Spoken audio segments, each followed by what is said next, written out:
শিক্ষিকা কোনোভাবেই দায়ী না।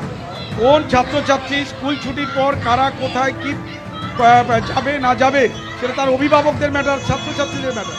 এবং সেটা নিয়ে প্রধান শিক্ষকগণকে হাওড়া জেলার 3টে স্কুলকে প্রধান শিক্ষিকাকে যেভাবে শোকজ করা হয়েছে আমরা তার তীব্র বিরোধিতা করেছি।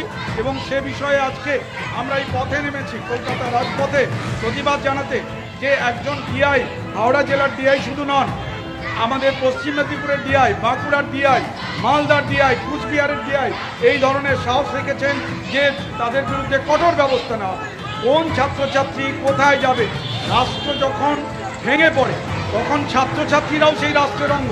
যে সমাজে আমরা বাস করছি সে সমাজে তারা আসছে, সমাজ থেকেই আসছে। তাদের মারা 14 তারিখ রাতে তারা স্বাধীনতা দিবসের প্রাক লগ্নে কীভাবে সারা আকাশ জুড়ে তাদের এই প্রাকৃতিক দুর্যোগ উপেক্ষা করে তারা দেখেছে যে তাদের অগ্রজ প্রতিম পড়ুয়া ছাত্রীটি কীভাবে নৃশংসভাবে নারকীয়ভাবে ধর্ষণের শিকার হয়েছে এবং তার সঙ্গে সঙ্গে হত্যা করা হয়েছে তাকে। এই হত্যার দাবি জানাচ্ছি। সাথে সাথে কোথাও কোনো প্রধান শিক্ষককে যদি কোনোভাবে এই শোকজ ইস্যু করা হয় আমরা তার জবাব দেব না এবং আরও বড় আন্দোলনের জন্য আমরা তৈরি থাকব।